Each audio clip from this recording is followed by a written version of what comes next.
Bismillahirrahmanirrahim. Assalamu alaikum, dear students. Exercise 4.2, question number 1. A truck driver charges rupees 2000 for 10 kilometer with a load of 800 kilogram. What will be the charge if truck covers a distance of 8 kilometer with a load of 600 kilogram? Question की statement में बताया गया है कि एक truck driver अगर 800 kilogram वजन 10 kilometre तक ले जाए तो वो इस चीज के 2000 रुपए चार्ज करता है। और क्वेश्चन की स्टेटमेंट में पूछा गया है कि बताइए अगर यही ट्रक ड्राइवर 600 किलोग्राम 8 किलोमीटर के फासले तक ले जाए तो कितने पैसे चार्ज करेगा। डियर स्टूडेंट्स, इस क्वेश्चन को हम एरो मेथड की मदद से सॉल्व करेंगे। देखिए, चार्ज, किलोग्राम और किलोमीटर। 800 किलोग्राम अगर वो 10 किलोमीटर तक ले जाए तो इस चीज के वो 2000 रुपए चार्ज करेगा। और 600 किलोग्राम अगर वो 8 किलोमीटर तक ले जाए तो कितने पैसे चार्ज करेगा हमें नहीं मालूम। तो डियर स्टूडेंट, सबसे पहले एरो जो बनता है वो इस सिमत में बनता है जिस सिमत में एक्स होता है। तो सबसे पहले हम चार्ज वाली साइड पे एरो बनाएंगे। अब देखिए, चार्ज वाली साइड पे एरो ऐसे बनता है कि एरो का जो पांव होता है वो एक्स की तरफ होता है और एरो का जो सर होता है वो होता है ऊपर दिए गए नंबर की तरफ। उसके बाद अब अगले स्टेप में देखेंगे कि चार्ज और किलोग्राम के दरमियान जो ताल्लुक है या जो रिलेशनशिप है वो किस किस्म का है। अगर तो ये डायरेक्ट रिलेशनशिप है तो इसका मतलब ये है कि किलोग्राम जब बढ़ते जाएंगे, वजन जब बढ़ता जाएगा तो चार्ज भी बढ़ेगा। और अगर ये इनवर्स है तो इसका मतलब ये है कि किलोग्राम जब बढ़ेंगे तो चार्ज कम हो जाएगा, यानी कि ट्रक ड्राइवर ज्यादा किलोग्राम के कम चार्ज करेगा। तो ऐसा होना मुमकिन नहीं है। तो इसका मतलब ये है कि किलोग्राम और चार्ज के दरमियान जो रिलेशनशिप है वो डायरेक्टली प्रोपोर्शनल है। तो जब दो क्वांटिटीज के दरमियान रिलेशनशिप डायरेक्टली प्रोपोर्शनल हो तो उस सूरत में जो दूसरी क्वांटिटी है उस पे जो एरो बनेगा वो सेम ऐसे ही बनेगा जैसे कि पहली क्वांटिटी यानी कि चार्ज में है। तो किलोग्राम की तरफ जो जब हम एरो बनाएंगे वो एरो बनेगा बिल्कुल ऐसे ही जैसे कि चार्ज की तरफ है। अब नेक्स्ट स्टेप में देखिए, अब हम ये देखते हैं कि चार्ज और किलोमीटर के दरमियान जो रिलेशनशिप है वो क्या है।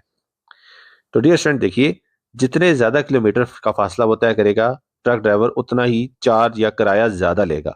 तो इसका मतलब ये है कि किलोमीटर और चार्ज के दरमियान भी जो रिलेशनशिप है वो डायरेक्टली प्रोपोर्शनल है। तो इस तरह किलोमीटर वाली साइड पे जो एरो बनेगा वो ऐसे ही बनेगा जैसे कि चार्ज वाली साइड पे है। तो डियर स्टूडेंट, अब हम इसकी इक्वेशन बनाते हैं। इक्वेशन ऐसे बनेगी कि एरो की जो पाँव पे या जो पाँव वाली सिमत में नंबर है, ये जो वैल्यू है वो ऊपर आती है। तो यहाँ पे पाँव वाली सिमत पे है x is divided bye arrow के हेड पे जो नंबर होगा ये वैल्यू होगी वो आएगी नीचे। तो यहाँ पे 2000 है तो 2000 आएगा नीचे इज इक्वल टू, यहाँ पे भी वही एप्लीकेशन होगा। 600 is divided bye 800 is multiplied by 8 is divided by 10। इसको सिंप्लीफाई करते हैं। 8 ones are 8 and 8 into hundreds are 800. 100 ones are 100 and 100 into 6 are 600। अब देखिए 2000 यहाँ डिवीजन में है, क्वेश्चन की दूसरी साइड पे जाएगा तो ये मल्टीप्लाई हो जाएगा। हम इसको लिख सकते हैं x is equal to 6 is multiplied by 2000 is divided by 10। इसको सिंप्लीफाई करते हैं। 10 ones are 10 and 10 into 200 are 2000। तो जब 200 को 6 से मल्टीप्लाई करेंगे तो हमें हासिल होता है 1200। तो डियर स्टूडेंट, ट्रक जो चार्ज करेगा वो होंगे 1200 रुपए। Bismillahirrahmanirrahim. Assalamu alaikum, dear students. Exercise 4.2, question number 2. 10 men can repair 5 machines in 2 days. How many machines are repaired by 8 men in 3 days? Question की स्टेटमेंट में बताया गया है कि 10 आदमी 5 मशीनें 2 दिनों में रिपेयर कर लेते हैं। और क्वेश्चन की स्टेटमेंट में पूछा गया है कि बताइए 8 आदमी 3 दिनों में कितनी मशीनें रिपेयर करेंगे। डियर स्टूडेंट्स, इस क्वेश्चन को हम एरो मेथड की मदद से सॉल्व करेंगे। देखिए dear students, man, days and machines.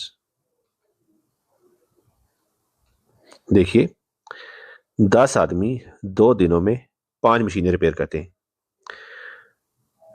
8 आदमी 3 दिनों में कितनी मशीनें रिपेयर करेंगे हमें नहीं मालूम, तो अननोन है तो इसकी जगह लिखेंगे एक्स। अब सबसे पहले जो एरो बनता है डियर स्टूडेंट्स वो बनता है एक्स वाली साइड पर। इस तरह बनता है कि एक्स की तरफ उसका पाँव होता है और सर होता है ऊपर दिए गए नंबर की तरफ, कुछ इस तरह। उसके बाद हम ये देखेंगे कि मशीन और डेज में क्या रिलेशनशिप है। डियर स्टूडेंट, जितने ज्यादा दिन होंगे उतनी ही ज्यादा मशीनें भी रिपेयर हो सकेंगी। इसका मतलब यह है कि इन दोनों के दरमियान रिलेशनशिप है डायरेक्ट। डायरेक्ट रिलेशनशिप तब होता है जब दो वैल्यूज जो हैं वो एक साथ बढ़ रही हों या एक साथ कम हो रही हों।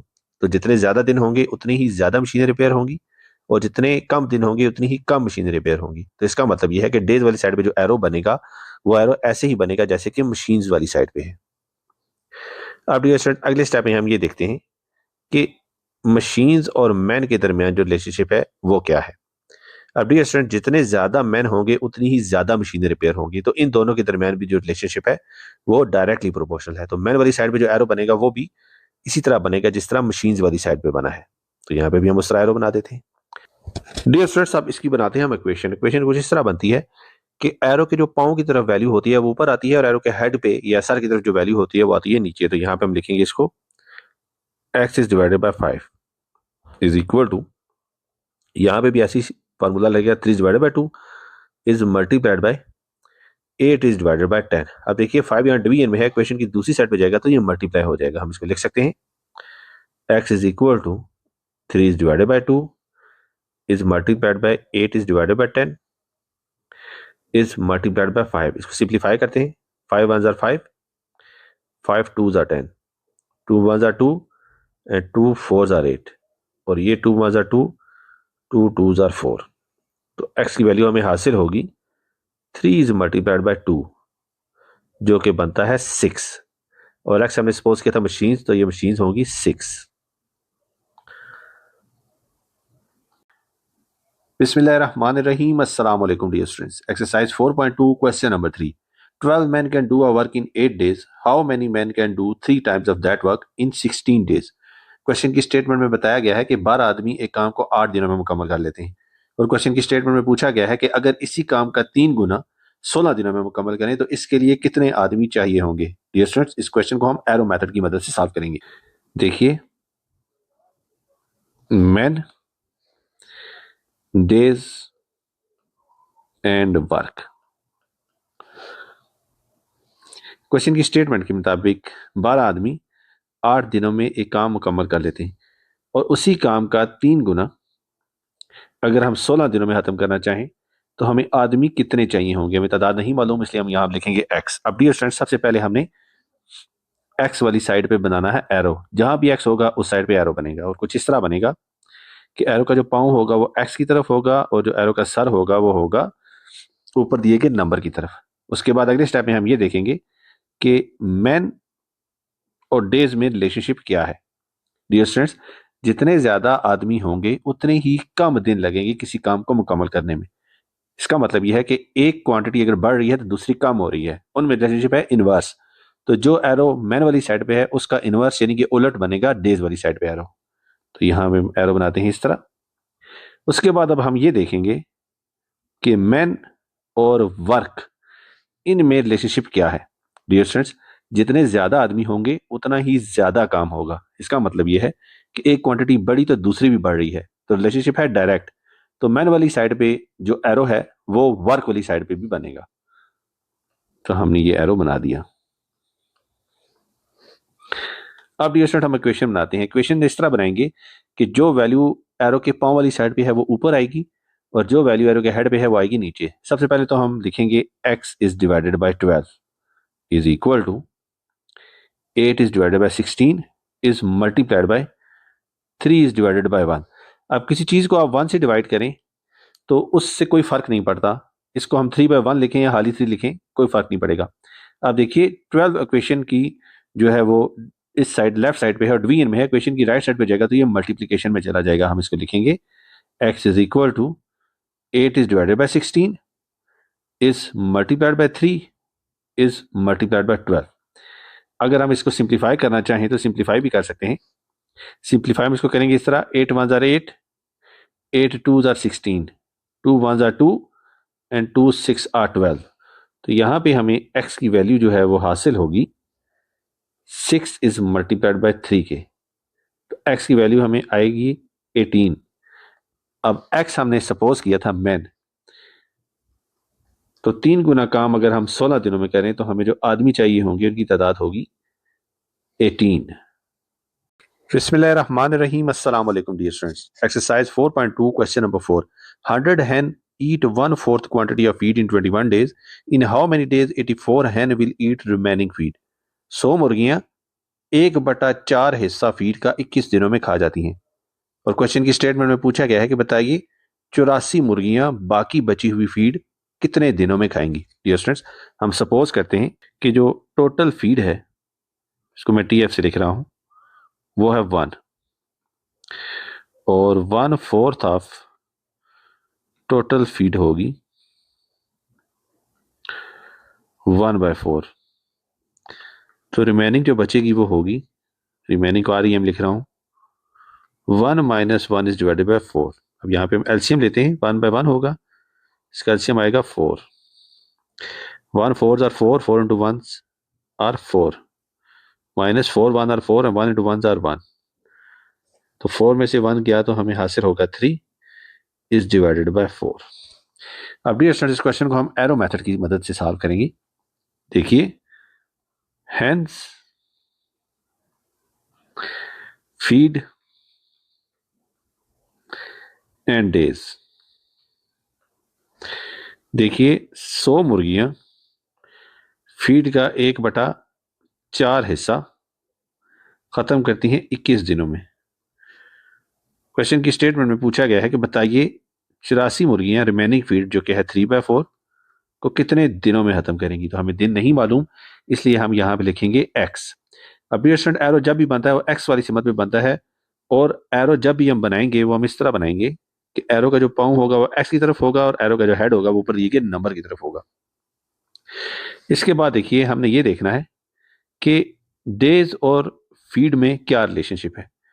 डियर स्टूडेंट्स, जितने ज़्यादा डेज होंगे उतनी ही ज़्यादा फीड खाई जाएगी। इसका मतलब यह है कि डेज और फीड में जो रिलेशनशिप है वो डायरेक्टली प्रोपोर्शनल है, यानी कि एक क्वांटिटी बढ़ने से दूसरी क्वांटिटी भी बढ़ रही है। इसका मतलब यह है कि यहाँ पे जो एरो बनेगा वो भी डेज वाली साइड की तरह बनेगा। हमने बना दिया। उसके बाद अब हम ये देखते हैं कि डेज और हेंज में क्या रिलेशनशिप है।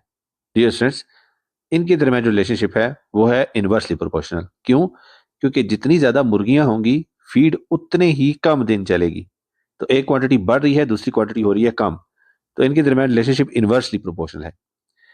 तो यहां पे जो एरो बनेगा वो डेज वाली साइड में मौजूद एरो का उलट बनेगा, इस तरह। डियर स्टूडेंट्स, अब हम बनाते हैं इसकी इक्वेशन। इक्वेशन इस तरह बनेगी कि जो वैल्यू एरो के पाँव की तरफ है वो ऊपर आएगी और जो वैल्यू एरो के हेड की तरफ है वो आएगी नीचे। हम यहाँ पे इसके लिखेंगे x is divided by 21 is equal to 3 is divided by 4 whole is divided by 1/4 is multiplied by 100 is divided by 84। अब देखिए 21 इस तरफ डिवीजन में है, क्वेश्चन की दूसरी साइड पे जाएगा तो मल्टीप्लिकेशन में चला जाएगा। तो इसको हम लिख सकते हैं एक्स इक्वल, देखिए ये होगा 3 is divided by 4 is multiplied by 4 is divided by 1 is multiplied by 100 is divided by 84 is multiplied by 21। इसको सिंप्लीफाई करते हैं, 3 1s are 3 and 3 into 28s are 84। इसको मजीद सिंप्लीफाई करेंगे, 7 3s are 21 and 7 4s are 28। ये 4 और ये 4 cut जाएगा, 4 1s are 4, 4 into 25s are 100। तो हमें जो x की वैल्यू हासिल होगी वो होगी x is equal to 25 is multiplied by 3। तो x को जो हम 25 से मल्टीप्लाई करेंगे तो हमें वैल्यू हासिल होगी 75, और x हमने सपोज किया था डेज। तो डियर स्टूडेंट्स, डेज लगेंगे 75। बिस्मिल्लाहिर्रहमानिर्रहीम। अस्सलाम वालेकुम dear students. Exercise 4.2 question number 5। In a factory, 49 workers makes 1050 articles in 10 hours. One day, 4 workers were absent. In how many hours the remaining workers make 1350 articles? Question की statement में बताया गया है कि एक फैक्ट्री में 49 वर्कर्स 10 घंटों में 1050 आर्टिकल्स बनाते हैं। एक दिन 4 वर्कर एब्सेंट थे तो बाकी बचे 45 वर्कर। तो क्वेश्चन की स्टेटमेंट में पूछा गया है कि बताइए 45 वर्कर कितने घंटे काम करें कि वो 1350 आर्टिकल्स बना लेंगे। डियर स्टूडेंट्स, इस क्वेश्चन को हम एरो मेथड की मदद से सॉल्व करेंगे। देखिए, workers, articles and hours. 49 workers 1050 articles 10 घंटों में बनाते हैं। क्वेश्चन की स्टेटमेंट में पूछा गया है कि बताइए 45 वर्कर्स कितने घंटे काम करें कि वो 1350 आर्टिकल्स बना लेंगे। डियर स्टूडेंट्स, सबसे पहले तो एरो बनता है एक्स वाली साइड पे, जहां भी एक्स होगा एरो उस तरफ बनेगा, और इस तरह बनेगा कि एरो का जो पाँव है वो आएगा एक्स की तरफ और एरो का जो सर है वो आएगा ऊपर दिए गए नंबर की तरफ। उसके बाद हम ये देखते हैं कि आर्स और आर्टिकल्स में क्या रिलेशनशिप है। डियर स्टूडेंट्स, जितने ज्यादा आर्स लगेंगे किसी काम को करने में उतने ही ज्यादा आर्टिकल्स बनेंगे। इसका मतलब ये है कि आर्स और आर्टिकल्स में जो रिलेशनशिप है वो डायरेक्टली प्रोपोर्शनल है, क्योंकि दोनों क्वांटिटीज एक साथ बढ़ रही हैं और दोनों क्वांटिटीज एक साथ कम भी होंगी। तो यहाँ पे जो एरो बनेगा वो बनेगा उसी तरह जिस तरह आर्स वाली साइड पे है। उसके बाद हम ये देखते हैं कि आर्स और वर्कर्स में रिलेशनशिप क्या है। डियर स्टूडेंट्स, जितने ज्यादा वर्कर्स काम करेंगे उनको काम मुकम्मल करने में उतने ही कम घंटे लगेंगे। इसका मतलब यह है कि वर्कर्स की तादाद बढ़ाने से आवर्स कम होते हैं, तो एक क्वांटिटी बढ़ रही है तो दूसरी कम हो रही है, तो उस सूरत में रिलेशनशिप जो होती है वो इनवर्सली प्रोपोर्शनल होती है। तो यहाँ पे आवर्स वाली साइड पे जो एरो है उसका उलट एरो बनेगा वर्कर्स वाली साइड पे, इस तरह।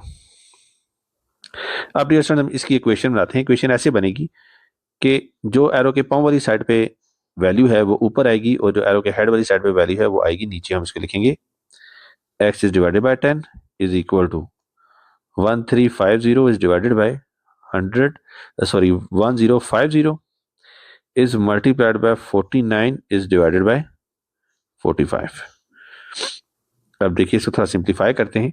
10 यहाँ डिवीजन में है, इक्वेशन की दूसरी साइड पे जाएगा तो ये मल्टीप्लीकेशन में चला जाएगा। तो हम इसको लिख सकते हैं x is equal to 135 is divided by 105 is multiplied by 49 is divided by 45 is multiplied by 10। अब डियर स्टूडेंट जब ये सारी वैल्यूज आप कैलकुलेटर में डालोगे तो आपको डायरेक्टली इसका आंसर मिल जाएगा। तो यहाँ पे हमें जो x की वैल्यू हासिल होगी वो वैल्यू होगी x is equal to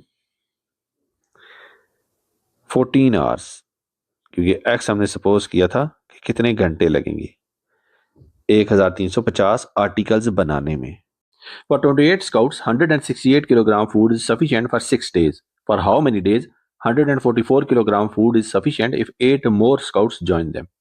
question की स्टेटमेंट में बताया गया है कि 28 स्काउट्स के लिए 6 दिनों के लिए 168 किलोग्राम का खाना काफी है। और क्वेश्चन की स्टेटमेंट में पूछा गया है कि बताइए अगर 8 मजीद नए स्काउट्स आ जाएं तो 144 किलोग्राम का खाना कितने दिनों के लिए काफी होगा। डियर स्टूडेंट्स, इस क्वेश्चन को हम एरो मेथड की मदद से सॉल्व करेंगे। देखिए स्काउट्स खाना किलोग्राम में और डेज। अब 28 स्काउट्स के लिए 168 किलोग्राम का खाना 6 दिनों के लिए काफी है। अब 8 नए स्काउट्स आ गए तो 28 जमा 8 होता है 36। इनके लिए 144 किलोग्राम का खाना कितने दिनों के लिए इनफ होगा हमें नहीं पता, तो हम यहां लिखेंगे x, क्योंकि अननोन वैल्यू है। अब डियर स्टूडेंट्स, जो एरो बनता है वो हमेशा x वाली साइड पे बनता है और इस तरह बनता है कि एरो का जो पांव होता है वो x की तरफ होता है और जो सर होता है वो ऊपर दिए गए नंबर की तरफ होता है। डियर स्टूडेंट्स, अब हम ये देखते हैं कि स्काउट्स और डेज में क्या रिलेशनशिप है। डियर स्टूडेंट्स, जितने ज्यादा स्काउट्स होंगे उतने ही कम दिन खाना चलेगा। तो इसका मतलब यह है कि जो स्काउट्स हैं उनकी साइड पे जो एरो बनेगा वो डेज की तरफ से उलट बनेगा। क्यों? क्योंकि स्काउट्स और डेज में जो रिलेशनशिप है वो इनवर्सली प्रोपोर्शनल है। स्काउट्स की तादाद ज्यादा होगी दिन कम हो जाएंगे, स्काउट्स की तादाद कम होगी और दिन ज्यादा हो जाएंगे। तो यहाँ पे जो एरो बनाएंगे वो उल्टा बनाएंगे। अब इसके बाद हम देखते हैं कि डेज और किलोग्राम में क्या रिलेशनशिप है। अब डियर स्टूडेंट्स देखिए, जितने ज्यादा दिन होंगे उतना ही ज्यादा किलोग्राम खाना खाया जाएगा। इसका मतलब यह है कि किलोग्राम और डेज में जो रिलेशनशिप है वो डायरेक्टली प्रोपोर्शनल है। क्यों? क्योंकि किलोग्राम जब ज्यादा होंगे तो दिन भी ज्यादा लगेंगे उनको खाने में, और अगर खाना किलोग्राम में कम होगा तो उनको खत्म करने में दिन भी कम लगेंगे। तो यहाँ पे जो एरो बनेगा वो डायरेक्टली प्रोपोर्शनल होने की वजह से सेम ऐसा ही बनेगा जैसे कि डेज की तरफ है। अब डियर स्टूडेंट्स हम इक्वेशन बनाते हैं। देखिए जिस तरफ एरो का पांव होता है यहाँ पे x होता है वो नंबर आता है ऊपर, इज डिवाइडेड बाय जो एरो के हेड की तरफ नंबर होता है वो आएगा नीचे, तो x is divided by 6 is equal to 144 is divided by 168 is multiplied by 28 is divided by 36। अब देखिए यहाँ पे 6 जो है वो डिवीजन में है, इक्वेशन की दूसरी साइड पे जाएगा तो ये मल्टीप्लाई हो जाएगा। हम इसको लिख सकते हैं x is equal to 144 is divided by 168 is multiplied by 28 is divided by 36 is multiplied by 6। अब डियर स्टूडेंट्स आप इसको कैलकुलेटर पे मजीद सॉल्व करोगे तो x की जो वैल्यू हासिल होगी वो होगी 4 और x हमने सपोज किया था डेज, तो इसका आंसर है 4 डेज। बिस्मिल्लाहिर्रहमानिर्रहीम। अस्सलाम वालेकुम dear students. Exercise 4.2 question number 7। Hassan, Akbar and Asghar started a business by investing 10,000, 12,000 and 15,000 respectively. Asghar took his money back after 10 months. Find the share of each in profit of rupees 27,600 after 1 year. Question की statement में बताया गया है कि हसन, अकबर और असगर ने एक business start किया। हसन ने 10,000, अकबर ने 12,000 जबकि असगर ने 15,000 रुपये इन्वेस्ट किए, लेकिन असगर ने 10 महीनों बाद अपनी रकम वापस ले ली। क्वेश्चन की स्टेटमेंट में पूछा गया है कि बताइए 27,600 रुपए का प्रॉफिट एक साल बाद इन तीनों में किस रेशियो से डिस्ट्रीब्यूट होगा। डियर फ्रेंड्स, सबसे पहले हम इन तीनों दोस्तों की जो अमाउंट इन्वेस्ट हुई है इसकी रेशियो निकालेंगे। देखिए, हसन ने 10,000 इन्वेस्ट किया एक साल यानी कि 12 महीनों के लिए। इसी तरह अकबर ने 12,000 इन्वेस्ट किया पूरे साल यानी कि 12 महीनों के लिए, और असगर ने 15,000 इन्वेस्ट किया सिर्फ 10 महीनों के लिए। अब ये स्टूडेंट्स इसको हम थोड़ा सिंप्लीफाई करते हैं। अब हम इन तीनों वैल्यूज़ को 1000 पे डिवाइड कर देते हैं। देखिए ये सिंप्लीफाई हो जाएगा। 10,000 को जब हम 1000 पे डिवाइड करेंगे तो हमें 10 हासिल होगा। इसी तरह 12,000 को जब 1000 पे डिवाइड करेंगे तो 12 बचेगा, और 15,000 को जब 1000 पे डिवाइड करेंगे तो 15 बचेगा। रिमेनिंग अमाउंट होगी 10 is multiplied by 12 ratio 12 is multiplied by 12 ratio 15 is multiplied by 10। मज़ीद सिंप्लीफाई करते हैं, हमें हासिल होगा 120 रेशियो 144 रेशियो 150। अब डियर स्टूडेंट्स इन तीनों वैल्यूज़ को हम 6 पे डिवाइड कर देते हैं। 620 are 120 ratio 624 are 144 ratio 625 are 150। Dear students हमें जो रेशियो हासिल होगी वो होगी 20 रेशियो 24 रेशियो 25। अब हम सम ऑफ रेशियोज कैलकुलेट करते हैं।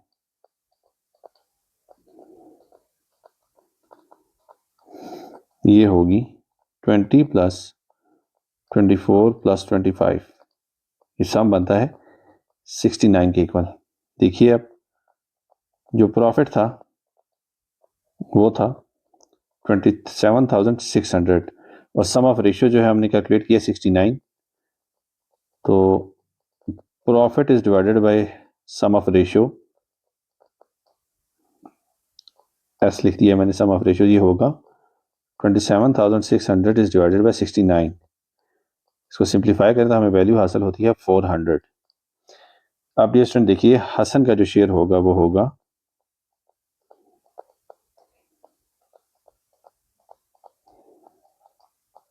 400 इज मल्टीप्लाइड बाय 20 जो कि बनता है 8,000। इसी तरह अकबर का शेयर होगा 400 इज मल्टीप्लाइड बाय 24, वैल्यू हमें हासिल होगी 9,600। और असगर का जो शेयर होगा ये होगा 400 इज मल्टीप्लाइड बाय 25 जो कि बनता है 10,000। बिस्मिल्लाहिर्रहमानिर्रहीम। अस्सलाम वालेकुम dear students. Exercise 4.2 question number 8। Aliya, Maha and Sundas shared rupees 12,000, 15,000 and 18,000 respectively for a business. After 5 months, Maha took her money back. At the end of 10 months, they suffered a loss of rupees 18,750. Find the share of each in loss. Question की statement में बताया गया है कि आलिया, माहा और सुंदस ने 12,000, 15,000 और 18,000 बेतरतीब शेयर करके एक बिजनेस बनाया, लेकिन 5 महीनों बाद माहा ने अपने पैसे वापस ले लिए। 10 महीनों बाद उनको 18,750 रुपये का नुकसान हुआ। क्वेश्चन की स्टेटमेंट में पूछा गया है कि बताइए इस लॉस में उन तीनों का शेयर क्या है। डियर स्टूडेंट, सबसे पहले तो इन तीनों ने जो इन्वेस्टमेंट की थी उसकी हम रेशो कैलकुलेट करेंगे। देखिए, आलिया ने 12,000 इन्वेस्ट किए 10 महीनों के लिए। रेशो, माहा ने 15,000 इन्वेस्ट किए लेकिन 5 महीनों बाद उसने पैसे निकाल लिए। तो 10 महीनों की इन्वेस्टमेंट थी, 5 महीनों के पैसे निकल गए तो पीछे बचे 5 महीने। रेशो,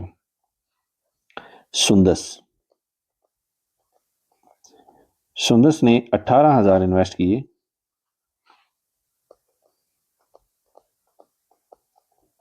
10 महीनों के लिए। डियर स्टूडेंट्स, इसको हम सिंप्लीफाई करते हैं। हम 1000 पे इन तीनों वैल्यूज को डिवाइड कर देते हैं। तो देखिए 1000 जब 12,000 को डिवाइड करेंगे तो पीछे बचेगा 12। इसी तरह 1000 जब 15,000 को डिवाइड करेंगे तो पीछे 15 बचेगा, और 1000 जब 18,000 को डिवाइड करेंगे तो पीछे बचेगा 18। हमें वैल्यू हासिल होगी 12 is multiplied bye 10 ratio, 15 is multiplied by 5 ratio, 18 is multiplied bye 10। हमें वैल्यूज हासिल होंगी 120 रेशो 75 रेशो 180। अब डियर स्टूडेंट्स, इन तीनों वैल्यूज को हम डिवाइड कर देते हैं 15 पे। 15 8s are 120 ratio, 15 5s are 75 ratio, 15 into 12s are 180। अब हमें जो रेशो हासिल होगी वो होगी 8 रेशो 5 रेशो 12। तो सम ऑफ रेशियोज होगा 8 प्लस 5 प्लस 12 जो कि बनता है 25। अब जो लॉस हुआ उसको हम डिवाइड करते हैं सम ऑफ रेशियोज पे। लॉस हुआ था 18,750, इसको डिवाइड करते हैं हम 25 पे। इसको सिंप्लीफाई करेंगे तो हमें वैल्यू हासिल होगी 750। अब डियर स्टूडेंट्स, हम कैलकुलेट करते हैं आलिया का जो शेयर है लॉस में। आलिया का जो शेयर होगा लॉस में वो हमें हासिल होगा 750 इज मल्टीप्लाइड बाय 8 जो कि बनता है 6000। इसी तरह माहा का शेयर हम देखेंगे। माहा का शेयर हमें हासिल होगा 750 इज मल्टीप्लाइड बाय 5 जो कि बनता है 3750। और सुंदस का शेयर होगा लॉस में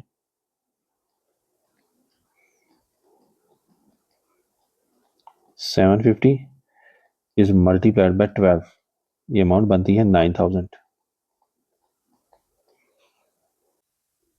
बिस्मिल्लाहिर्रहमानिर्रहीम। अस्सलाम वालेकुम dear students. Exercise 4.2 question number 9। X started a business with the investment of rupees 35,000. After 3 months, Y joined him with the investment of rupees 30,000. Then after 2 months, Z also joined with them with the investment of rupees 40,000. They closed their business 5 months after joining Z. Find share of each in the profit of rupees 1,52,000. Question की statement में बताया गया है कि x ने एक business start किया 35,000 रुपए की इन्वेस्टमेंट पे। उसके बाद 3 महीने गुजर गए और 3 महीनों बाद वाई ने ज्वाइन किया 30,000 रुपए इन्वेस्टमेंट की। वाई को ज्वाइन किए जब 2 महीने गुजर गए तो जी ने भी 40,000 रुपए इन्वेस्ट कर दिया। उसके बाद जी ने जब ज्वाइन किया था 5 महीने गुजर गए और उन 5 महीनों बाद उन्होंने अपना बिजनेस क्लोज कर दिया। अब क्वेश्चन की स्टेटमेंट में हमसे पूछा है कि बताइए 1,52,000 जो प्रॉफिट है उन तीनों में कैसे डिवाइड होगा। सबसे पहले तो हम ये देखते हैं कि जो बिजनेस में टोटल ड्यूरेशन थी वो थी कितनी। देखिए एक्स ने जब बिजनेस स्टार्ट किया तो 3 मंथ्स बाद वाई आ गया और वाई के ज्वाइनिंग के 2 मंथ गुजर गए तो जी ने भी बिजनेस में शामिल होने का फैसला कर दिया। अब जब जी ने बिजनेस में शामिल होने का फैसला किया तो उसके 5 मंथ्स बाद बिजनेस को उन्होंने क्लोज कर दिया। तो जो टोटल मंथ्स थे या ड्यूरेशन थी बिजनेस की वो होगी 3 प्लस 2 प्लस 5 जो कि बनती है 10 मंथ्स। अब हम ये देखते हैं कि एक्स ने कितने अरसे के लिए इन्वेस्टमेंट जारी रखी। एक्स ने बिजनेस छोड़ा नहीं तो उसकी इन्वेस्टमेंट टोटल 10 मंथ्स तक रही। अब देखिए वाई जो था उसने बिजनेस स्टार्ट होने के 3 मंथ बाद ज्वाइन किया बिजनेस, तो 3 मंथ निकालें 10 मंथ से, तो वाई की जो बिजनेस में इन्वेस्टमेंट थी वो थी 7 मंथ्स के लिए। अब हम देखते हैं कि जी की इन्वेस्टमेंट कितने अरसे तक रही। अब देखिए जी ने जैसे ही बिजनेस में कदम रखा उसके 5 महीनों बाद बिजनेस खत्म हो गया, तो इसका मतलब यह है कि जी की जो इन्वेस्टमेंट थी वो सिर्फ 5 मंथ्स तक रही। डियर स्टूडेंट्स, अब हम निकालते हैं इन तीनों की इन्वेस्टमेंट की रेशो। देखिए एक्स जो था उसने 35,000 बिजनेस में इन्वेस्ट किया 10 मंथ्स के लिए। इसी तरह वाई जो था उसने 30,000 इन्वेस्ट किया 7 मंथ्स के लिए। इसी तरह जो जी था उसने 40,000 इन्वेस्ट किया सिर्फ 5 मंथ्स के लिए। इसको सिंप्लीफाई करते हैं, हम इन तीनों वैल्यूज को 10,000 पे डिवाइड कर देते हैं। देखिए सिंप्लीफाई करेंगे तो 10,000 से ये सारा कैंसिल आउट हो जाएगा, और जब 30,000 को 10,000 पे डिवाइड करेंगे तो हमें 3 बचेगा। इसी तरह 40,000 को जब 10,000 पे डिवाइड करेंगे तो हमारे पास बचेगा 4। तो ये हमें हासिल होगी रेशो 35 रेशो 7 3 21 रेशो 5 4 20। अब देखिए सम ऑफ रेशियोज क्या होगी।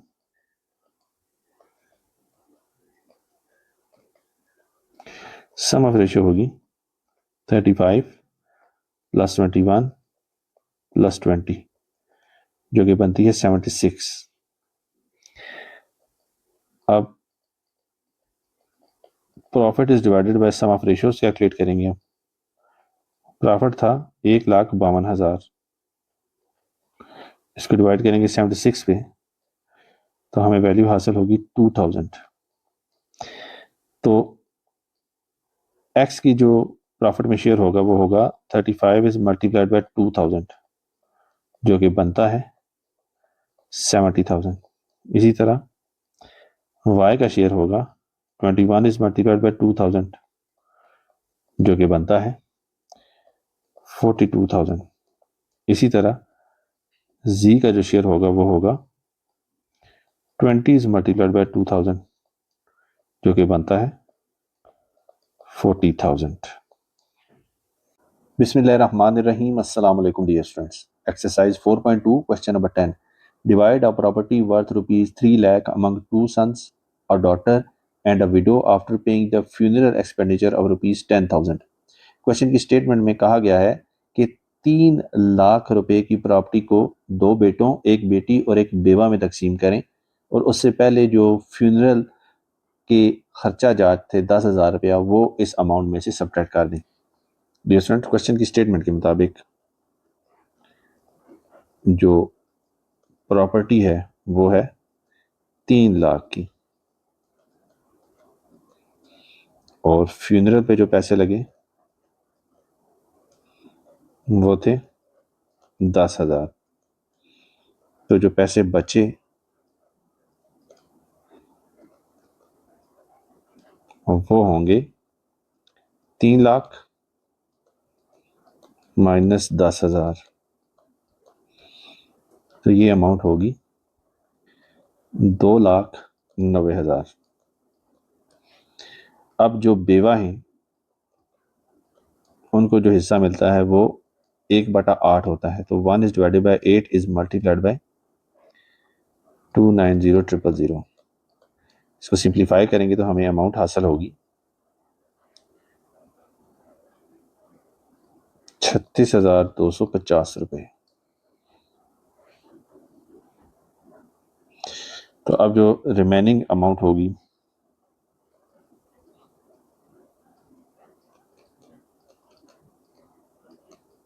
वो हम कैलकुलेट करते हैं। 2,90,000 माइनस 36,250, अमाउंट जो बची वो आएगी 25,375। अब देखिए 2 बेटे हैं और एक बेटी है। अब जो बेटे हैं उनको 2 हिस्से मिलते हैं, तो 2 एक बेटे का जमा 2 दूसरे बेटे का हिस्सा जमा 1 बेटी का, तो टोटल हिस्से बनेंगे 5। तो जो एक हिस्सा है वो हमें हासिल होगा 25375 को जब हम डिवाइड करेंगे 5 पे, ये हमें अमाउंट हासिल होगी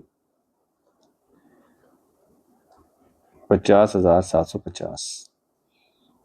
तो डॉटर को तो एक हिस्सा मिलेगा,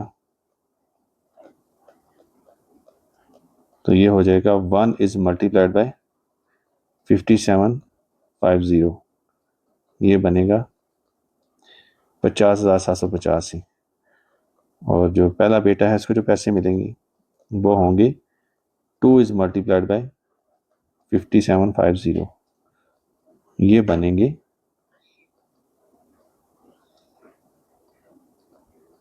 ये अमाउंट। और जो सेकंड सन है उसका भी इसी तरह बनेगा 2 इज मल्टीप्लाइड बाय 50750, तो ये भी यही बनेंगे।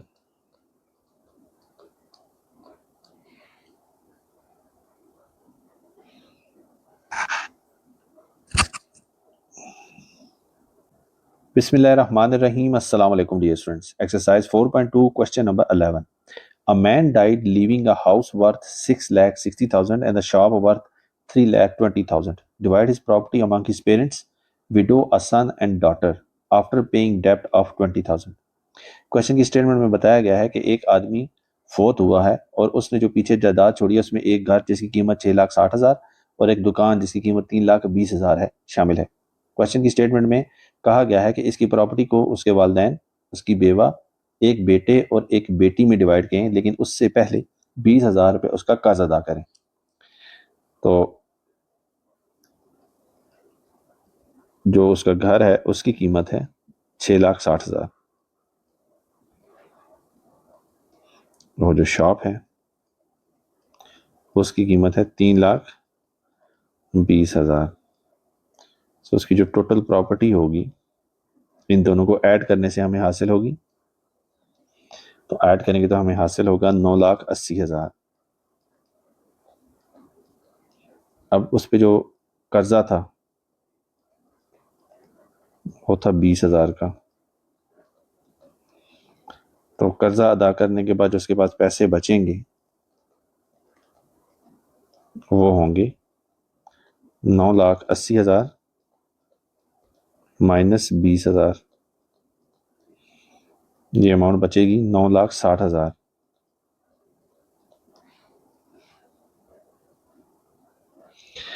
अब हम उसके वालिदैन का जो हिस्सा है वो कैलकुलेट करते हैं। वालिदैन का जो हिस्सा होता है वो 1/6 होता है, तो 1 is divided by 6 is multiplied bye 9,60,000, तो ये बनेगा 1,60,000। और जो उसकी बेवा है उसको जो पैसे मिलते हैं वो 1/8 हिस्सा होता है। 1 is divided bye 8 is multiplied bye 9,60,000, तो ये बनेगा 1,20,000। अब जो बाकी पैसे बचेंगे वो उसकी औलाद में डिवाइड होंगे।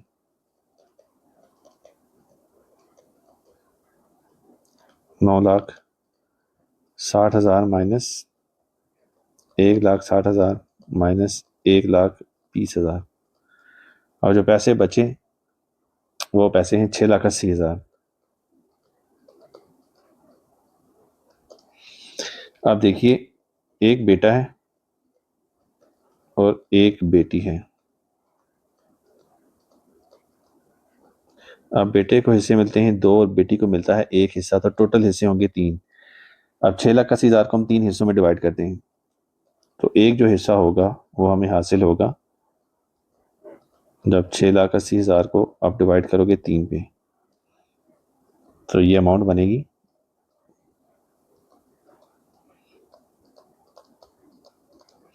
आप देखिए जो डॉटर को हिस्सा है वो एक हिस्सा मिलेगा, तो 1 को मल्टीप्लाई कर देंगे इस अमाउंट के साथ,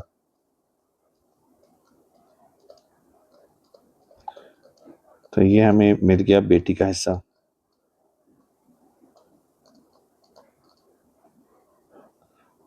और जो बेटा है उसका हिस्सा, उसके दो हिस्से होते हैं, तो 2 को मल्टीप्लाई करेंगे इस अमाउंट के साथ,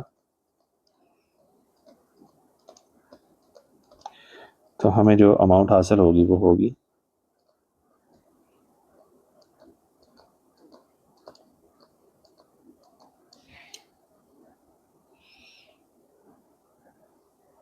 Bismillahirrahmanirrahim. Assalamu alaikum, dear students. Exercise 4.2, question number 12.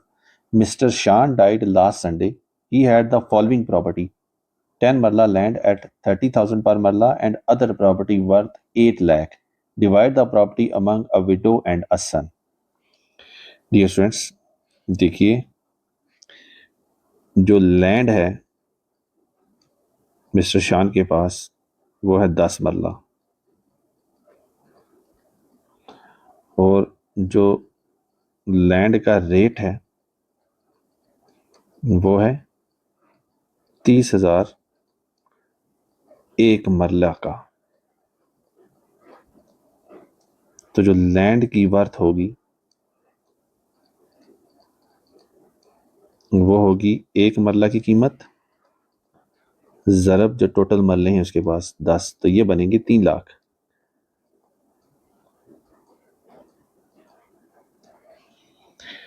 और अदर जो प्रॉपर्टी है उसके पास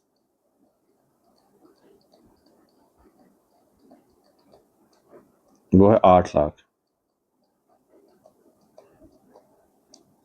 तो उसके पास जो टोटल प्रॉपर्टी होगी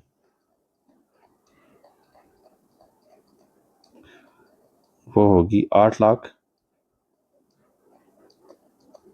जमा 3 लाख, ये बनेगी 11 लाख।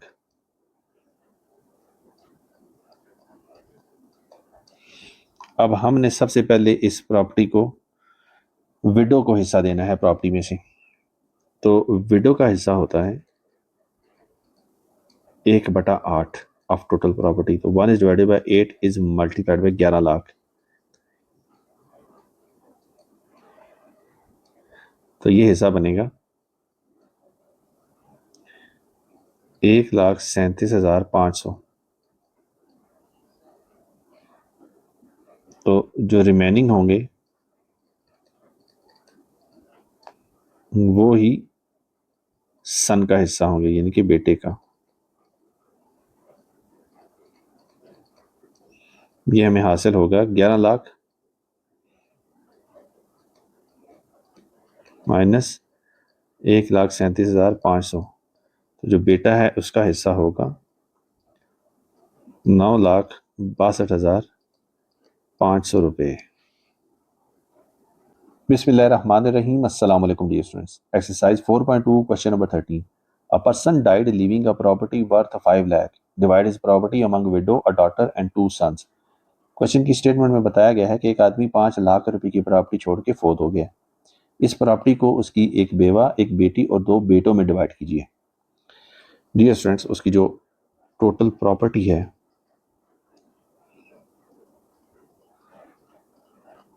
वो है 5 लाख। अब जो विडो है उसको टोटल प्रॉपर्टी का 1/8 हिस्सा मिलता है। तो 1 is divided bye 8 is multiplied by 5 lakh. तो विडो को जो हिस्सा मिलेगा वो मिलेगा 62,500। अब जो बाकी बचा वो होगा 5 लाख माइनस 62,500। तो ये जो अमाउंट बचेगी वो अमाउंट होगी 4,37,500। अब ये अमाउंट हमने 2 बेटों में और एक बेटी में डिवाइड करनी है। अब एक बेटे को जो हिस्सा मिलता है प्रॉपर्टी में से वो 2 हिस्से होते हैं। तो एक बेटे को 2 हिस्से मिले, दूसरे बेटे को 2 हिस्से मिले और बेटी को 1 हिस्सा मिला। तो टोटल प्रॉपर्टी जो है वो डिवाइड होगी 5 हिस्सों में। अब हम ये देखते हैं कि एक हिस्सा जो है वो कितने का होगा। तो एक हिस्सा जो होगा वो रिमेनिंग जो अमाउंट थी 4,37,500, इसको हम 5 पे डिवाइड करेंगे तो हमें एक हिस्सा मिल जाएगा। ये एक हिस्सा होगा 87,500। अब डॉटर का जो शेयर होगा, क्योंकि एक हिस्सा है तो 1 इज डिवाइडेड बाय 87500, तो ये अमाउंट यहीं बन जाएगी 87,500। अब देखिए जो बेटा है, जो पहला बेटा है, इसका जो शेयर होगा ये होगा 2 इज मल्टीप्लाइड बाय 87500, ये अमाउंट बनती है 1,75,000। और जो दूसरा बेटा है उसका शेयर होगा सेम 2 इज मल्टीप्लाइड बाय 87500, जो कि बनता है 1,75,000। बिस्मिल्लाहिर्रहमानिर्रहीम। अस्सलाम वालेकुम dear students. Exercise 4.2 question number 14। Miss Sajida is ill nowadays. She wants to distribute her property worth 8,50,000 among her husband, 2 sons and 2 daughter in her life. Question की statement में बताया गया है कि मिस साजिदा जो हैं वो आजकल बीमार हैं और अपनी 8,50,000 की प्रॉपर्टी को अपने शोहर, 2 बेटों और 2 बेटियों में डिवाइड करना चाह रही हैं। तो अब हमने इस अमाउंट को डिवाइड करना है।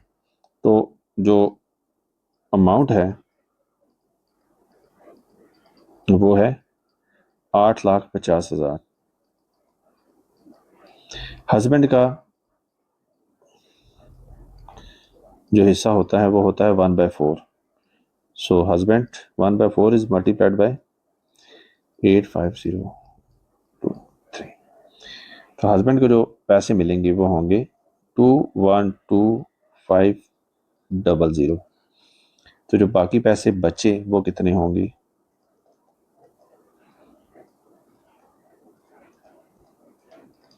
वो होगी 8,50,000 माइनस 2,12,500। तो रिमेनिंग अमाउंट जो है वो बनेगी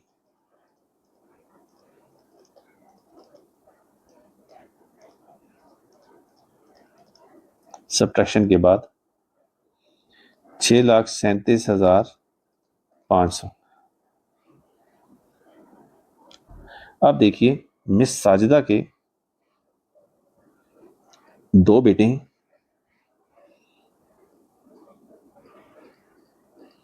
और 2 बेटियां हैं।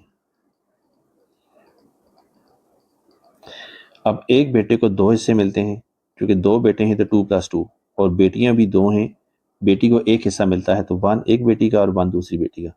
तो टोटल जो है वो 6 हिस्सों में प्रॉपर्टी डिवाइड हो। तो एक जो पार्ट है या फिर शेयर है वो हमें हासिल होगा, जो अमाउंट बची थी 6,37,500, इसको हम डिवाइड करेंगे 6 पे। ये जो अमाउंट बची थी वो थी 106250। अब देखिए फर्स्ट डॉटर का जो शेयर होगा वो होगा 1 इज मल्टीप्लाइड बाय 106250, जो कि यही दोबारा बन जाएगा क्योंकि इसको हमने 1 से मल्टीप्लाई किए। जो सेकंड डॉटर होगी उसका भी शेयर यही बनेगा। अब देखिए जो पहला बेटा है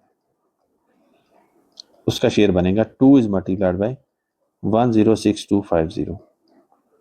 तो ये अमाउंट बनेगी 212500।